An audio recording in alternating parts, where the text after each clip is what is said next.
So, good day, everybody. My name is Hürol Türen. I'm from Germany. I'm a Turkish guy from Germany. I studied the Bachelor of Science Mathematics at a Yıldız Technical University in Istanbul. Then after that, I had a pit stop in Germany in the Munich Technical University, computer science, and I landed to Charles Sturt University in Australia in year 2000. I finished my Master of IT Studies at the Charles Sturt University, and I've been working in Germany since 20 years. I'm an IT professional, and software architecture and software development is my specialty is Java, JEE, and also data science. I'm now in a Doctor of IT program at the Charles Sturt University. My research is about the cybersecurity and in Germany and browser fingerprinting with cybersecurity maturity model. Today we are going to talk about two main issues. One issue is what kind of cybersecurity policy we have in Germany, what kind of threats and vulnerabilities we face in Germany, and what government does, federal government, because Germany is also like in the structure like Australia. We have 16 states in Germany, and the 16 states are connected through the federal government through a kind of council. And that's why not only the federal government, but also all the 16 other state governments should be considered about cybersecurity. So, yes, that's me. As I said before, Bachelor of Science Mathematics, Master of IT at Charles Sturt University. In between that, I had also a Master of Design Thinking, MIT, because I have different projects by different customers, and for the different requirements, I have to have different capabilities and abilities. Till then, I have some publications, and my latest publication will be published later this year because I'm going to also attend the IEEE conference in Fiji's, but online from Germany. It's in December. My research areas are monitoring illegal activities in the dark web, and of course, integration of these monitoring techniques in the kind of cybersecurity maturity model. What can it use to us? Has developed. I'd like to evaluate this maturity model, and of course, according to the data science, I would like to also have my research in browser fingerprinting actions. So, what is cybersecurity? I think you know. We have now more technology, IoT. Since year 2000, we have immense development in the technology, and that means we have to consider more the cybersecurity rather than in the 80s and 90s. And data is now everywhere. That means we can reach sensitive data, and we can also manipulate this data, and we can harm the people. And that's why we have to keep everything safe. Transparency of digital transformation is under threat because that's also a very big issue in EU and also in Germany. We have lots of standards that we defined, like GDPR and also the GDPR of the EU, which we have to keep. And I can give an example from my issue.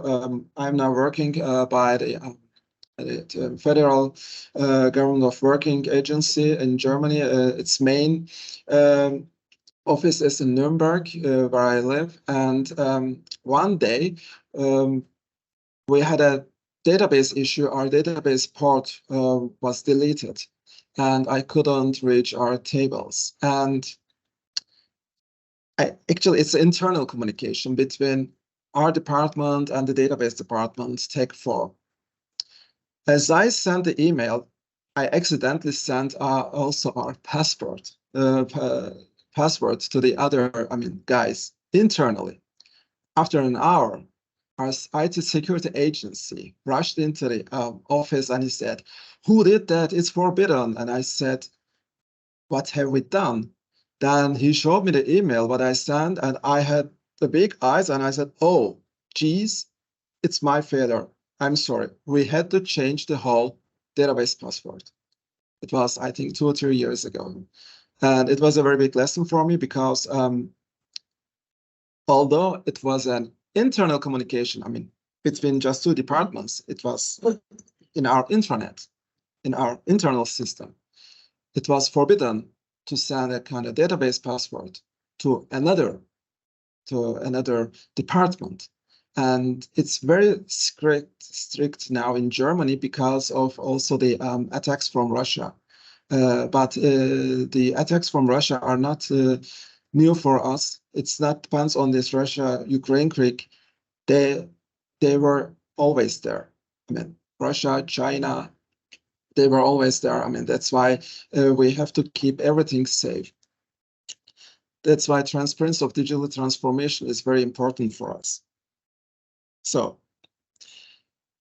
how to cope with cybersecurity issues in a country like Germany? We had to define a kind of general cybersecurity policy in Germany. That's what also Germany, the federal government of Germany has decided.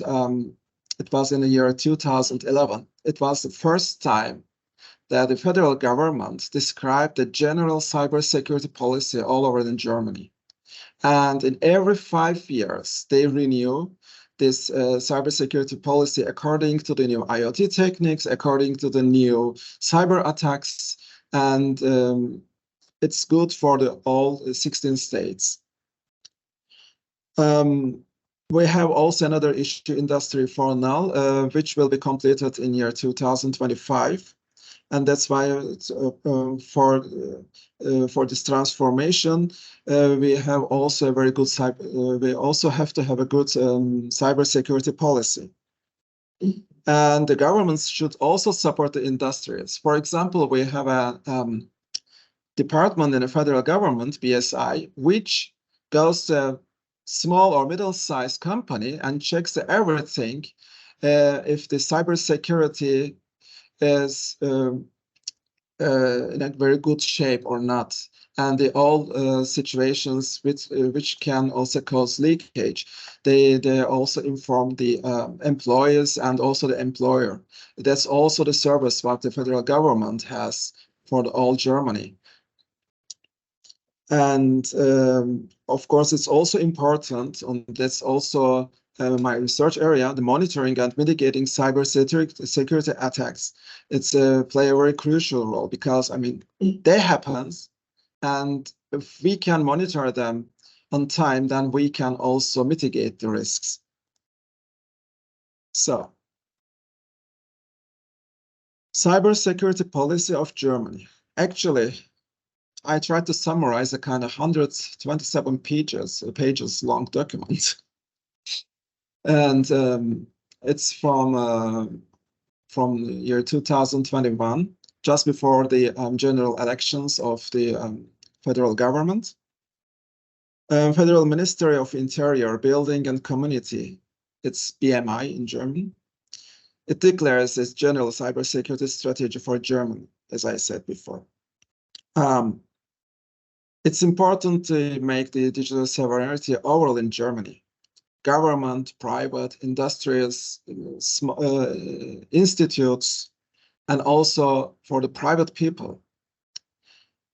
That's why there are 3 cybersecurity areas, which are safe and autonomous in digital environment. Industry and government, they work together in cyber policy, security policies and issues. Germany has a very big industry, especially in defense and also in automotive sectors.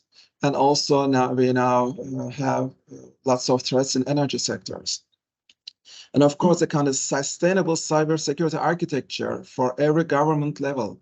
It's important because, I mean, if we have a basis, then we can evaluate the basis according to the new technologies. What are the objectives of the cybersecurity strategies? It's essential to develop a kind of framework. It's also similar to our framework, actually, but Kenneth has developed. It's a very big coincidence.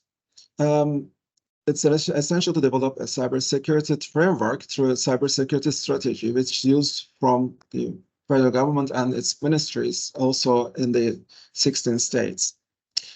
And the federal states, they complement the cybersecurity strategy for Germany. There is, it's in German Bundesrat, it's a kind of general committee from each federal state sends one representative to this committee, and this committee is in communication with the federal government. And that's why these federal states, they complement the cybersecurity strategy. And Germany is the big brother of the EU, as the USA is the big brother of NATO. That's why generally Germany describes the cybersecurity strategy of the EU. In the cybersecurity strategy, we develop a framework for federal government cybersecurity, and the transparency, security transparency and clarity between the stakeholders, government, industries, private society, and also institutes. It's very important. And these stakeholders plays an active role by developing a new software. They have to embed all cybersecurity standards which are defined from the BSI, the Department of Federal Government. The consideration of EU specifications, of course, during the integration and the development framework, which are generally also defined by our government in Germany. They play also key role, and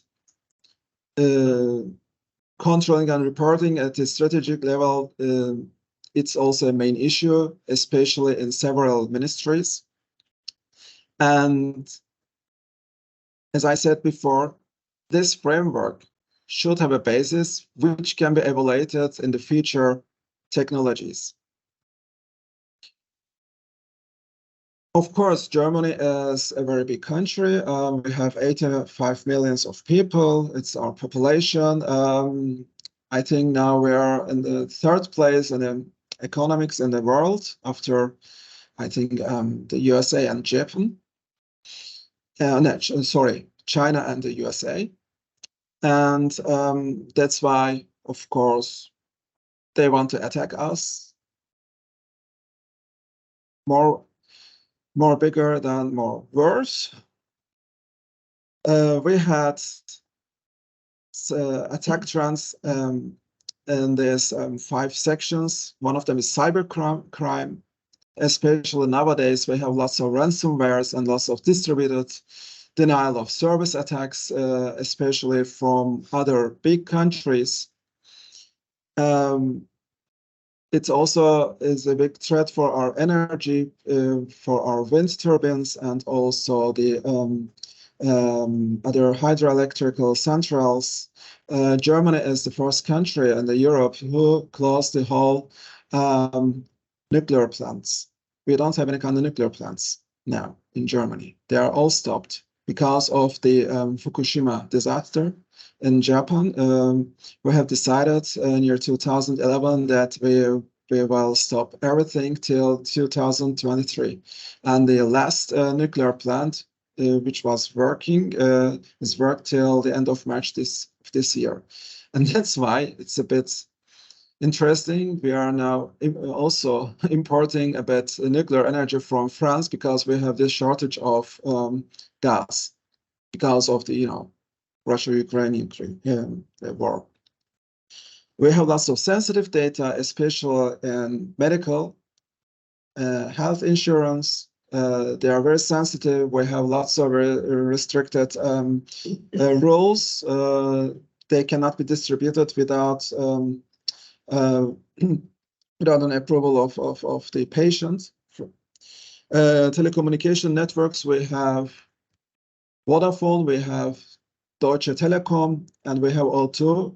and these are the three big ones. And we have lots of cyber attacks. We had lots of cyber attacks last year. And for example, I had also the days in that I could only use my hotspot. My wireless was down, and then I received an email from Vodafone, and they said that they had a cyber attack. Because of that, then the whole Nuremberg was down. Automotive industry is also the biggest industry in Germany. After that, then it comes the defense industry, and it's the heart of Germany. That's why we have to protect the heart of Germany. And it's very important to hide the secrets of the automotive sector.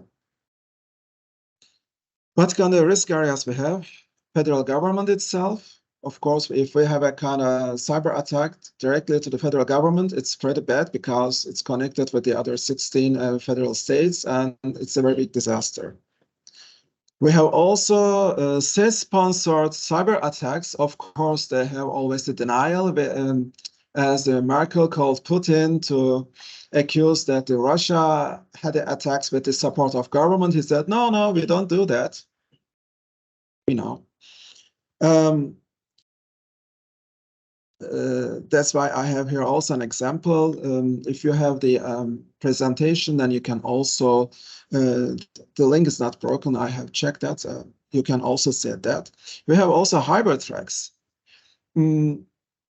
These cyber attacks in cyberspace can impact a wider area. A good example is the Log4j. Do you know Log4j? Right, yeah.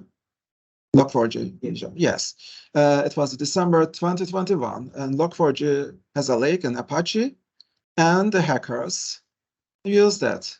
And in Germany, we had lots of issues, and the main railway company, federal agencies, federal government, we had to upload another library. Its name is Reload4j. It was more secure, but it took time. I mean, about 30 days. And within the 30 days is a very big time for the hackers. And it was very dangerous. I have included also some kind of case studies which we had during the Ukraine-Russia war. One of them was the BMI, the Federal Minister of Interior and Community. They declared that Russia tried these kind of hybrid threats, where disinformation also, that's another area, social network. During the social network, they can also distribute false information. They can also use other resources, and for example, if they implement a kind of software through, for example, nuclear plants, it's now impossible in Germany, but it can be possible in the other EU countries. They can also put some kind of, spywares. And BMI warned also the small and middle-sized companies against Russian and Chinese hackers during the Ukraine war. And if our companies needs a kind of cybersecurity assistance, the Federal Office for Information Security, BSI, will provide a kind of assistance. Actually, this assistance is not just for the hacker attacks, but also they can also test the hardware. I mean, how is the hardware? Is the hardware good enough to keep the cybersecurity of the company? If there is a kind of the damage, or if there's a kind of CPU issues or GPU issues, which can be also good tracked by browser fingerprinting, for example. If a company needs help, they can make an appointment with the BSI guys, and they come and they can fix the issues that they may have. It's a very good service. It's also a bit unrelated example that I can give. As I was working, it was 2013 by the federal government of of working agency, I'm an external.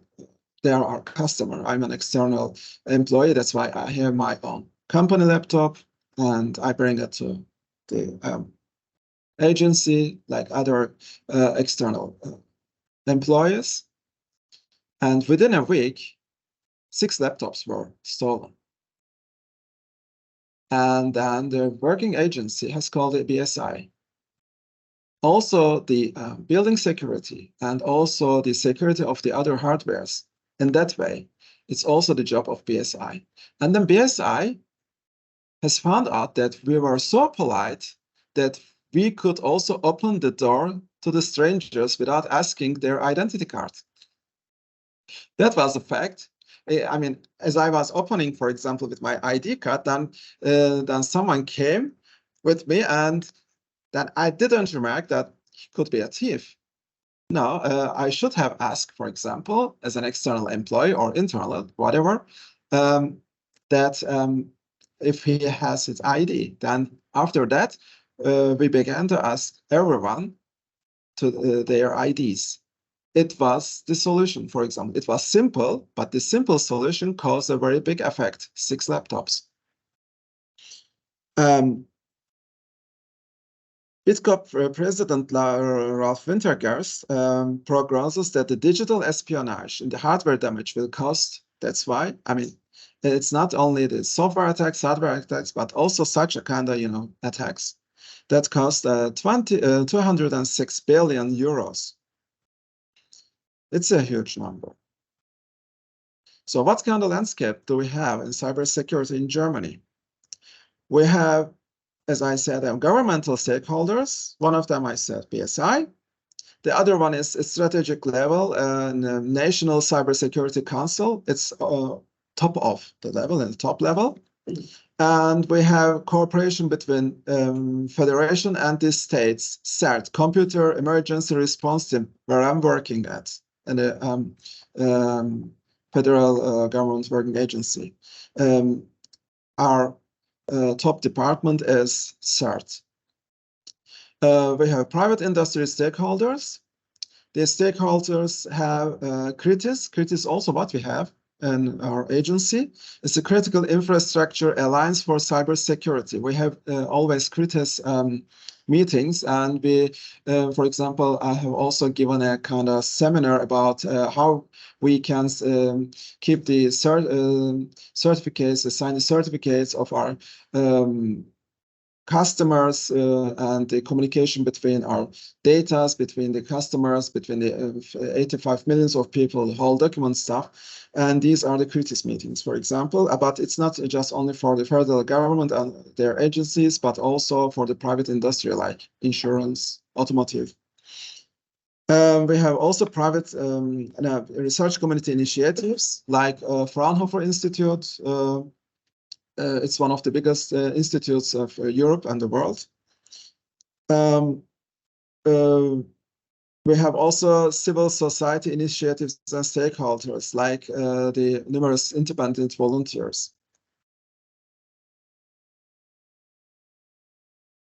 We have 4 principles of cybersecurity strategy. These are the cybersecurity is a kind of joint task between for each stakeholders between cybersecurity landscape and their development. That means, for example, if they have a kind of Scrum methodology or Kanban, whatever, they have to include these tasks into their development issues. Digital sovereignty is also very important. That means this principle is active since 2016. It's important for all stakeholders to practice their roles in the digital world independently.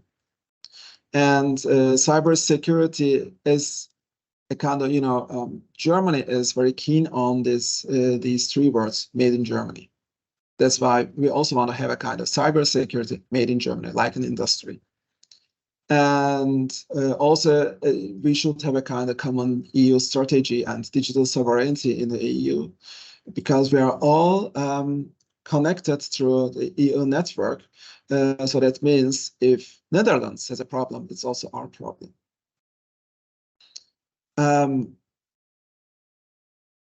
And that's why the secure digital transformation is also very important for us.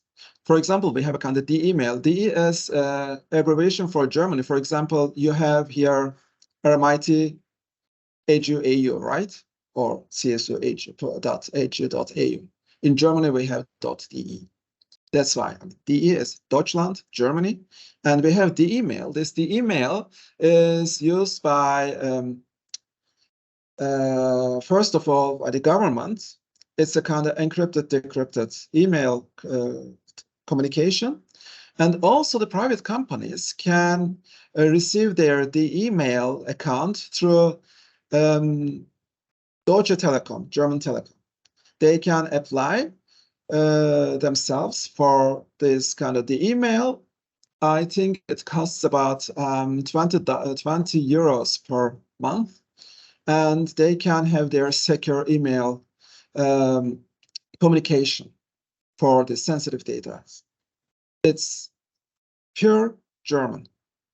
I mean, I don't know if the other EU countries are using the email, but it's pure German, and we are using it very frequently in Germany. We have a kind of transparent objective. It's a kind of strategic objective. We named it SMART, specific, measurable, actionable, realistic, and time-bound.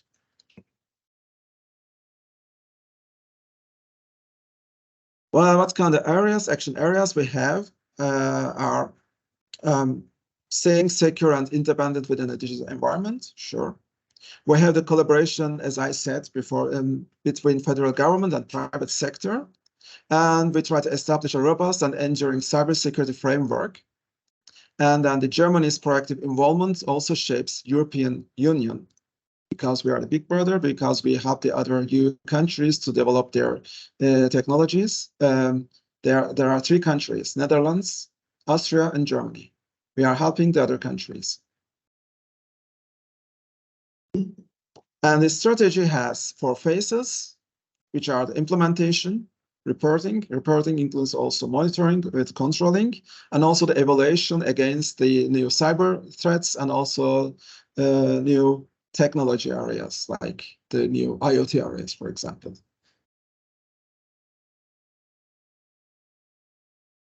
So I have also some examples for the huge attacks in Germany. One of them is Bitmark. Bitmark is so I'm also working with them together. Bitmark is a software service provider for various statutory health insurance companies. We have lots of statutory health insurance companies in Germany, and we have also private health insurance companies. They are apart from these statutory health insurance companies. The people pay from their brutto wages for these health insurance companies. And Bitmark is hacked in this year. It was, I think, in March. And 300,000 records were affected. And the systems were temporarily down. I think it was 3 days.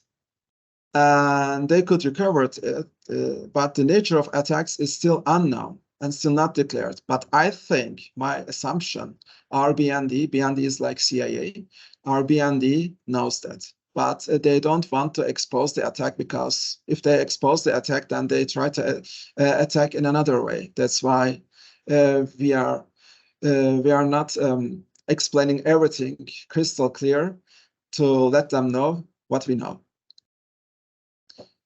Deutsche Windtechnik. Deutsche Windtechnik is a German wind turbine giant company, and the company lost its control between 11th and the 12th of April 2022, caused by a ransomware attack. They lost the control of nearly 2,000 turbines. It was a very huge energy crisis in Germany, and they couldn't restore their IT systems till the 14th of April. It's reported by a malware tracking group at the dark web that Blackbuster ransomware gang, they leaked the data of Deutsche Windtechnik on the April 26th in dark web. It was embarrassing. Düsseldorf University Hospital it was a kind of sad situation. It was a ransomware attack in 2020 during the lockdown. It was also a kind of leak in Citrix system of them. It's a ransomware attack. The police contacted with the hacker. Actually, the hacker wanted to attack another hospital. And they had accidentally the wrong target. Between this hospital, there is only 1.5 kilometers distance. And a female patient is unfortunately passed away during this attack because she should have been transported to another hospital because of this attack. It's the first and hopefully last attack in Germany who caused a person's life. Enercon is a US satellite, is a kind of German wind turbine maker, which is also a very big company. And it was a kind of chain DDoS attack, which is affected from Wiresat and acid rain. It's a kind of malware. It erased all the data in Wiresat, and Enercon used it Wiresat, and they lost the control of 6,000 wind turbines. These are the huge attacks in Germany. Of course, we have lots of other cyber attacks. One of them was against also to our system and the Federal Working Agency. It was, I think, 2014, as I was working by a very huge project with hundreds of millions of data, but we could fix the data within 6 hours, thanks God. These are some examples during the cyber attacks during Russia and Ukraine war, the attacks against Ukraine. Cyber attacks on Ukraine began with the invasion of Crimea in 2014. They use most of the ransomwares, and then comes the DDoS attacks. NotPetya ransomware attack was one of the hugest attacks also in the world, caused 10 billions of dollars damage. I think 288,000, something like that, 300,000 cyber attacks were in the Ukraine in 2022. I think this year is going to be also the same, like the last year. What we have here, most of the attacks come from national government. They deny it, but yes, Russia is Russia. Well, actually, this source is from the EU, this source. That's why. I don't know. I'm just, it's not my diagram. I don't. But actually, I think they have some kind of IP information, but of course it's another issue. I can also attack another Ukraine. For example, I'm now here in Australia, right? I can also attack a Ukraine wind turbine from here. Then I can have a VPN from Russia, and it says, okay, it's Russian attack. Yes, of course, these are the statistics, but actually, I think all these statistics are just weird. Yeah, I'm also in it, but I also need some data. I don't know. So actually, I cannot. I don't have any chance to follow this whole data. I'm just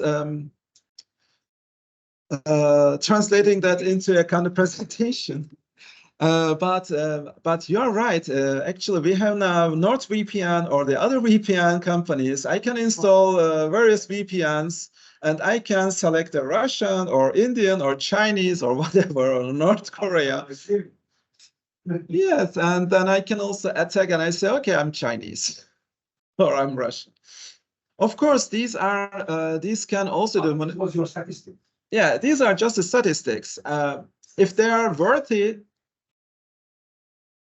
it's also, I cannot also 100% sure. Of course, EU can accuse Russia for the whole stuff.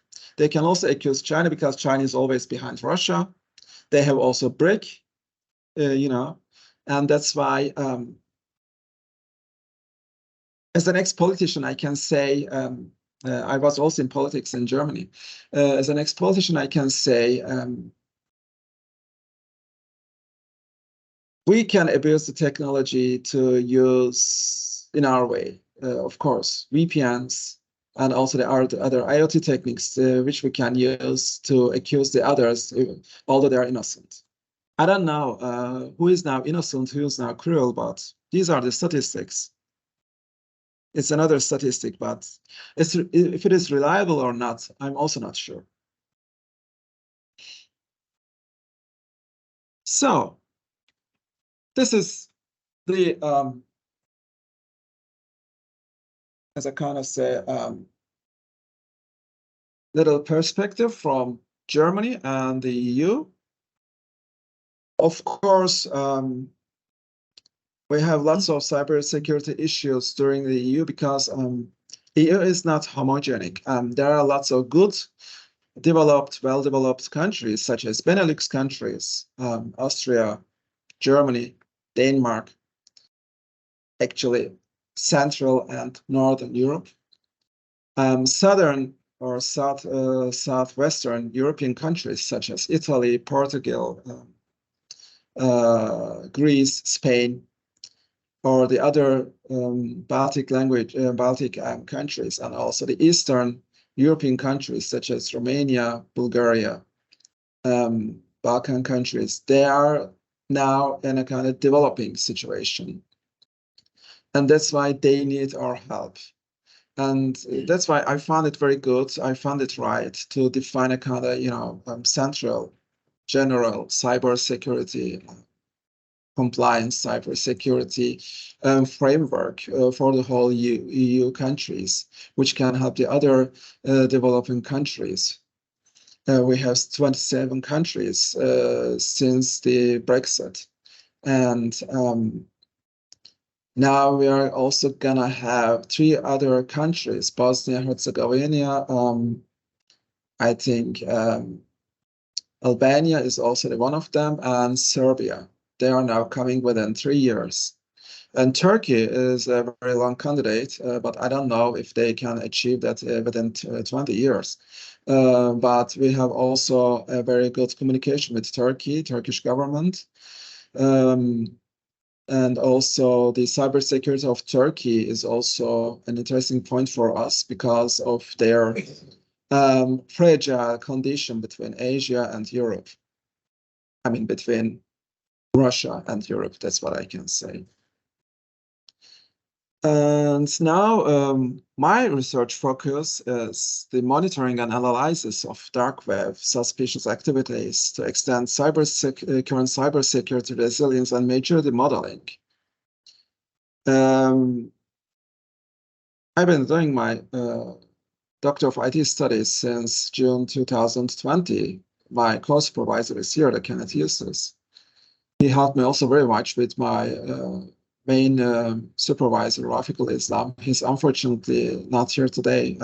He has another meeting. He apologized himself.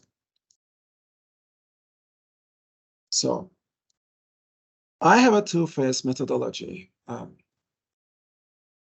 I have a phase 1 and a phase 2.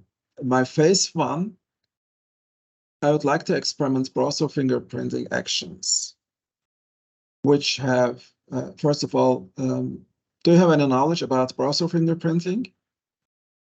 Or should I explain? Okay. I mean, there are some methods like user agents, strings, canvas fingerprinting, or cookies. Cookies is the most common way, or the web RTC IP detections, APIs, HTTP tags, etc. These are script functions in my phase 1. I want to experiment browser fingerprinting. I hope to modify a kind of machine learning algorithm to streamline the analysis. If I finish the phase 1, and that's my aim right now in this year, that's why I'm here in Australia, then I will begin with the phase 2. Then I'm going to improve the professional practice by extending related cybersecurity resilience and maturity. That's why I have for each phase a research question. My first research question is the how machine learning techniques and browser fingerprinting can help to monitor suspicious activities in the deep dark web. My main focus is on browser fingerprinting because it's also a very easy way for the adversaries to collect information about your browser and your device. And the script functions, they can get the browser to collect the record metadata like browser type, CPU, GPU, plugins, versions, operating systems. And this information is then used to create a unique profile from the user, a fingerprint that can be used to track the user across the dark web. A big issue was in Istanbul. It was a very brutal issue, actually, from Khashoggi. Khashoggi was chased by the Saudi Arabian government and tracked where he is. He was in Istanbul by his fiancée. And Saudi Arabian embassy wanted to talk with him. They invited him and they tortured him. Yeah. That's why it's also important to protect such people in the dark web. For the phase 2, I have another question. How could a cybersecurity maturity model design can be extended to include the regular dark web monitoring and better resilience to threats? Now, that's why I have another big picture for my research questions. It is then how can monitoring dark web activities with browser fingerprinting provide an insight into extending current cybersecurity resilience and maturity model? Monitoring dark web activities and browser fingerprinting can give us provide an insight into extending current cybersecurity resilience and maturity model, which can has developed. Browser fingerprinting may also identify potential threats not detected through traditional security measures. It's important for us to detect them. Organizations can identify patterns of behavior that may indicate a potential threat or vulnerability. And if a particular browser, like Edge, browser configuration like Edge or Chrome, is associated with malicious activities on the dark web, organizations can use this information to update their CSMM framework to include additional security measures, what they have. And then they can address the specific threat and they can also mitigate this attack. Browser fingerprinting has also its limitations. It can maybe effective to all types of cyber threats. And there are also ethical concerns. That was also my issue I had to solve for my research. My research is approved, also ethical, and these ethical concerns should also be associated with the use of browser fingerprinting, because it's also possible to have some sensitive configuration data from user devices. Any monitoring activities can be conducted in accordance with applicable laws and regulations. It depends on the country, of course. Each country has its own regulations. Germany has one of the most restrictive regulations. Maybe it's different in Indonesia. I don't know. And yes, that was the big picture. How can I achieve my goals? Of course, first of all, the data collection and the data analysis, these are important. Therefore, I have 5 steps. Collect data from the dark web. Maybe I have to also give our police my IP addresses from the VPNs. I should be in the whitelist, because if I'm in the dark web, then they can also know. collect the data from the dark web to avoid detection and legal issues, and also pre-processing to eliminate, of course, which data is its noise and duplicates, redundancies, etc. And relevant and sensitive informations. I have to pre-process and eliminate those information. Of course, data analyzers apply or modify machine learning algorithms to classification, clustering, etc. to test and train data, train a model, the data. Actually, browser data. Some similar to, Wireshark network packets, for example. For example, if I apply a kind of browser fingerprint, then through HTTP requests maybe, or from the cookies, etc., then I can obtain source IP, destination IP, timestamps of these source and destination IPs, how often it's connected, also which CPU the user has, or which GPU, if it is important to have graphical process units, or what kind of browser version, what kind of plugins, if they're related to a kind of attack or not. But mainly IPs, source, destination. So the features. The features. And of course, the next step is to visualize the data in Weka, for example. If you have time, I can also show an example in Weka, if you have interest. And then I will make an evaluation matrix with precision and recall, typically machine learning with F1 scores on the performance of the model. And the data collection and analysis techniques. I may use Star Crawler. I made some attempts from my computer, but it's not enough. Of course, I need more virtual machines. Or from the beginning, if I try to test my algorithm, I can use a CIC database. CIC is a kind of Canadian database, which is very sterilized during the many researches. I'm going to show it now on the Weka. Or offline resources is also good to test the ML algorithms. Of course, the browser fingerprint methods will be tested by data, and common browser attributes should be defined, like, as I said, versions, plugins, IPs, HTTP types, request types. Performance tests will be done on the Tor browser. I should be very concerned about the legal issues, of course.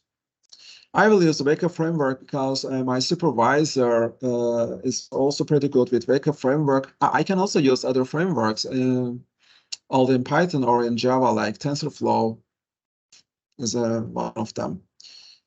And of course, as I said before, virtual machines with VPNs and Tor browser on the dark web to collect data, like cloud storage virtual machines like in AWS, Azure, or Google. So this was the first phase, and the second phase, of course, what I find out in the first phase, I want to apply to the second phase. Cybersecurity maturity model helps an organization to assess and improve the level of resilience and security. This model is used, applied to measure current capabilities, to identify gaps, weaknesses. It can determine actions needing priority to enhance protection against cyber threats. It can provide also benchmark for performance against industry standards as best practices, and then promote confidence in security among stakeholders, regulators, collaborators. For example, governments can also, or other institutes can also be the collaborators. And phase 2 will extend the cybersecurity maturity model and include insights and actions learned from the browser fingerprinting experiment. And cybersecurity maturity model, as you see, is a kind of chain. That means it's tightly coupled. I cannot think these phases separately from each other.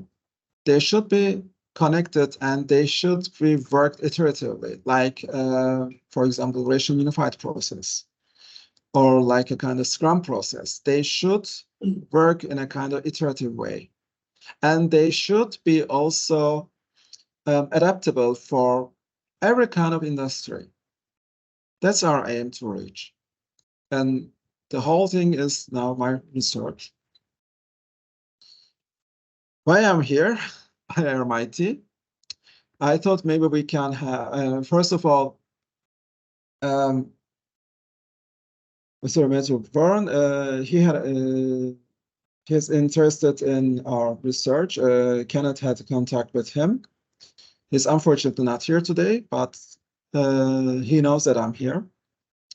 Of course, a kind of workshop between CSU and RMIT could help for this research.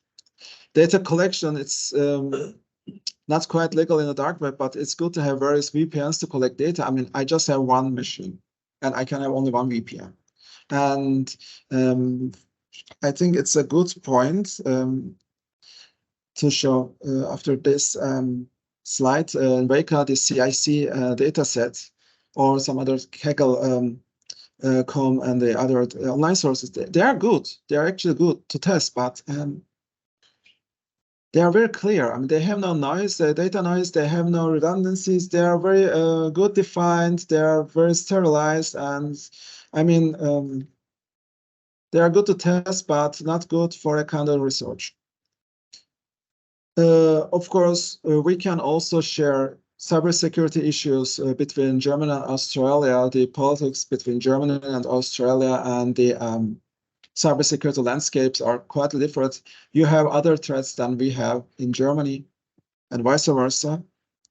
And application of our maturity model to develop cybersecurity patterns, if you have here in the RMIT, can also another focus for our research. That's why I'm here.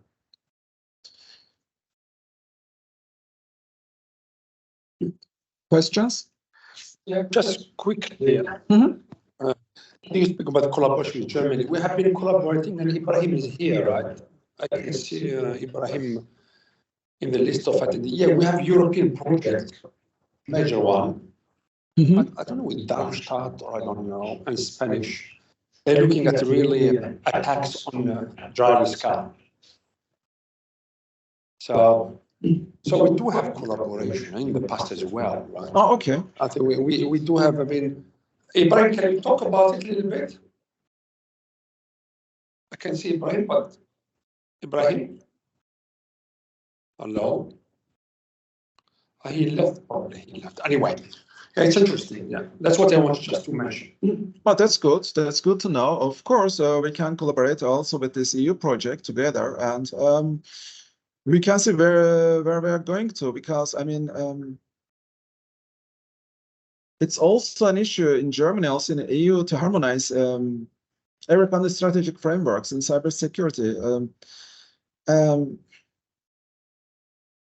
The big data issues are also quite new. I mean, new, what I mean is 10 years or 12 years. Now we have big data scientists in Germany, and also, for example, insurance companies are also a big threat in cybersecurity, because they are also trying to keep their data safe. If the data is stolen from one insurance company, the other insurance company can also reach these people, and they try to also take them to the other insurance company. It happened in Germany. I was working by an insurance company, I don't want to name its name, and our data is stolen. It was the year 2012. And a concurrent insurance company had I think it was 10,000 of our customers. It also can happen, and it's of course forbidden. And but if the system cannot track the resource, I mean the adversary, we cannot say, okay, you have done that, please give the data back.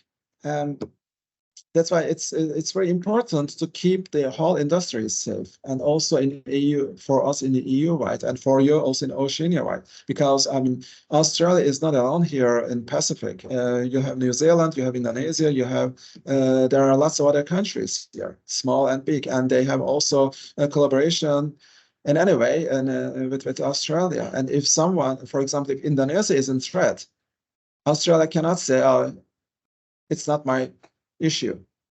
If Indonesia is a cybersecurity threat, it's also is an interest of Australia, but I think, because I mean, you have also a kind of community here in Pacific, Asia Pacific. As I say, it'd be a good time to perhaps show that record, the data Okay. with that. And then another part that probably needs a bit of explanation is that there's sort of and that would be led to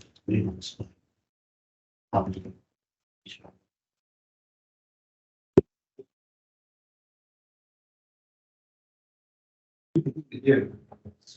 Can you repeat people inside I cannot hear him? Can you repeat what he said so people inside can understand? Okay. So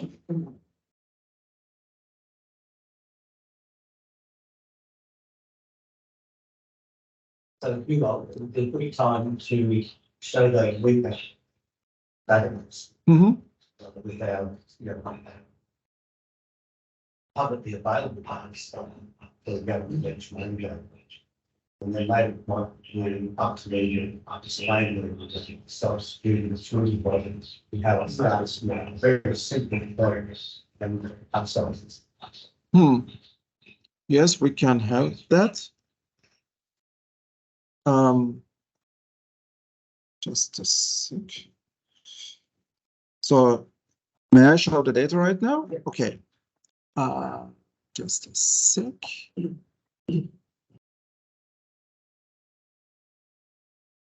What do you want to know there?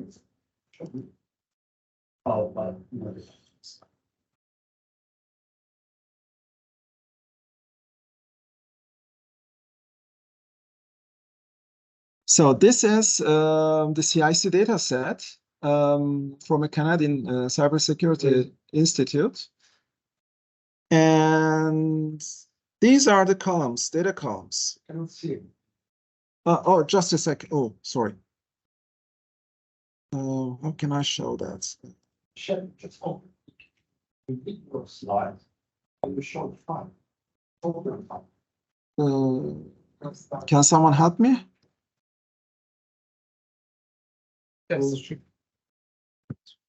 you go to the start first Yes. and go there and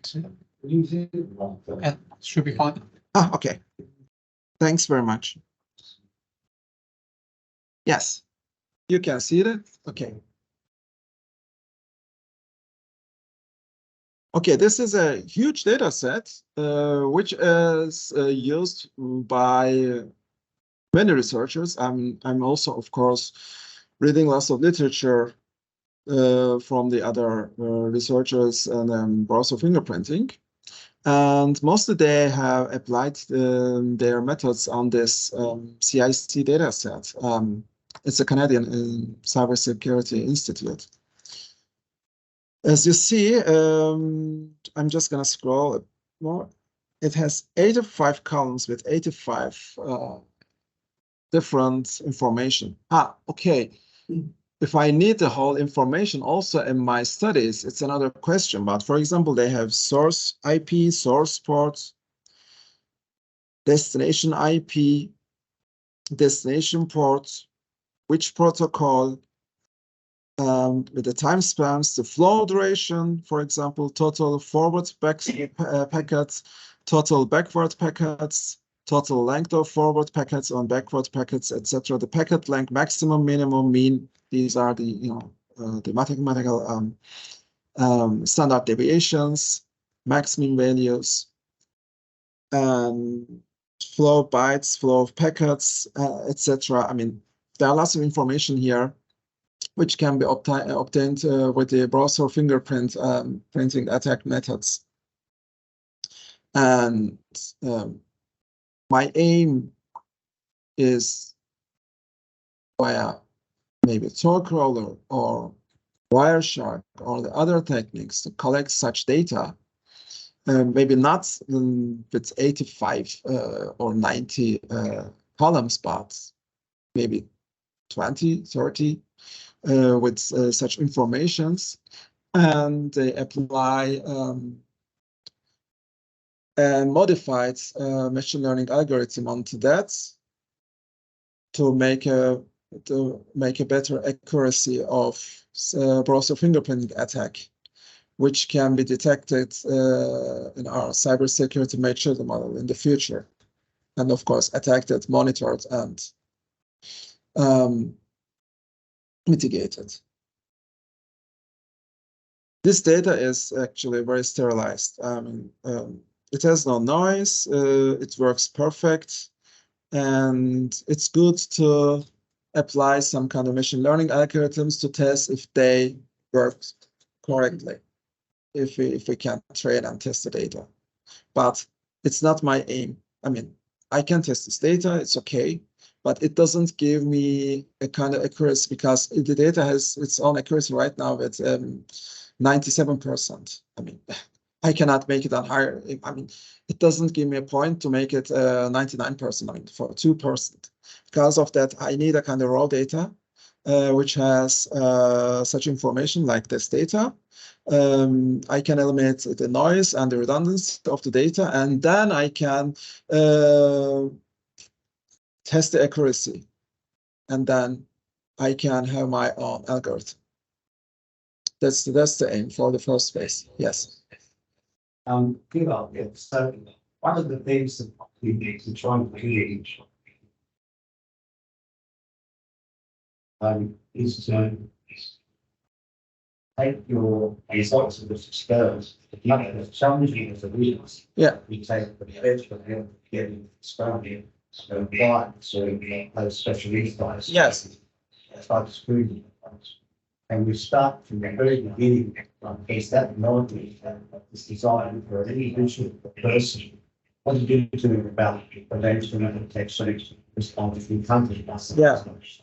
And we find that the most vulnerable, the elderly, those with disabilities, those who are becoming victims of abuse, and to build them up, like we all come together together.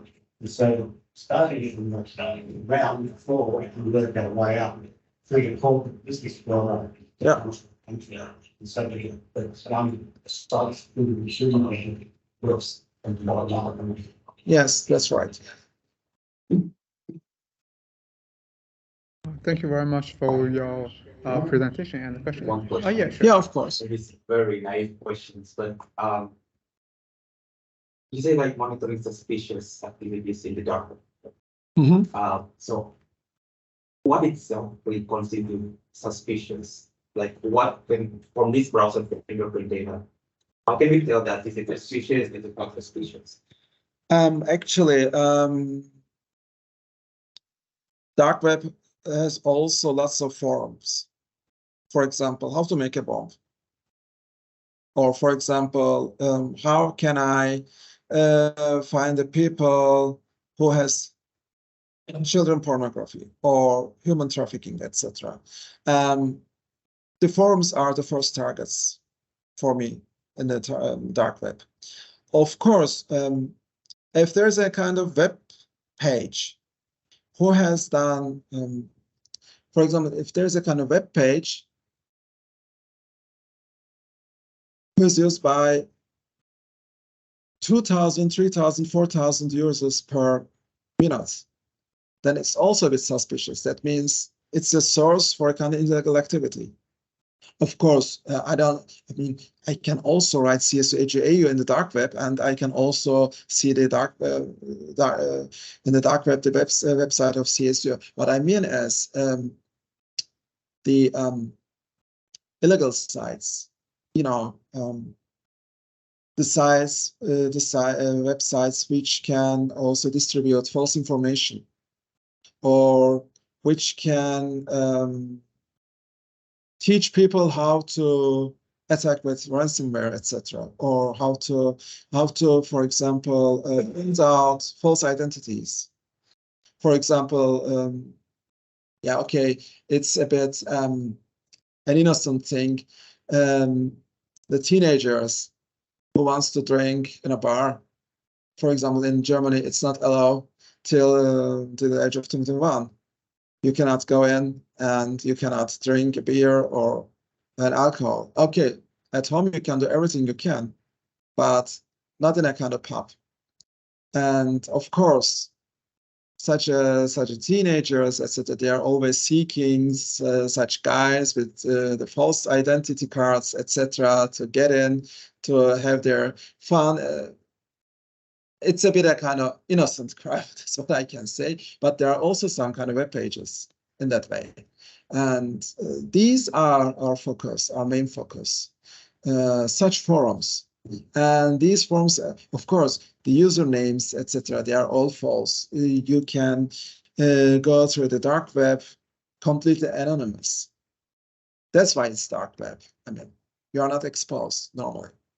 But that's when issue comes out to instances that we have real estate market. Yeah. Federal police, so one of the inherent risks, challenges that's described about the fingerprinting as a page from the fingerprint, well, and we've got to make sure that the something like yes, that's one of the challenges in getting ethics really project realisms, but we got out of the way to got how many use which is all the device that I'm trying to give on websites around. It's a really challenge. Well, is there any human involvement? Like to say that this is suspicious, no, this is not suspicious, this is an innocent behavior. yeah. And for example, if there's such a website, then I can have a browser fingerprint attack to expose such users. I mean, if it is an illegal forum, it's also possible that someone from the police station is also in a forum. It can be possible. Of course, they are always spying on those forums to catch the criminals, right? But I can also, maybe I can also issue them, because if someone is very frequently there, it means he's also for me, he's also seeking, or she's also seeking such criminals. Because if someone is there in every minute or in every hour, that frequently, I mean, if I'm a criminal, yeah, I get in, I got the info, and I get out. I don't stay there for an hour. Yes, but if I see an IP, which is frequently there, that means for me that it's from a kind of legal authority, like from police, from BND, for that's why I have to be also very careful to define and expose these IPs. Okay, thank you for your presentation. Because due to time, there is some other, yeah. I mean, like the online guys, if they have any questions, they also can post in the channel, or like send the emails after the meetings. So Okay. yeah, because there is already like 1.5 hour already. So we probably finish this seminar online first, and we can have some further like discussions. Okay. Yeah, here locally. Yeah, also like for online audience, if you have any questions about his research or the currently issues in Germany, you can also send the corresponding email to Hürol about the corresponding. All right, thank you everyone for attending today's seminar. I will stop the recording, and thank you very much for both. I thank you all for this opportunity that you have given to me.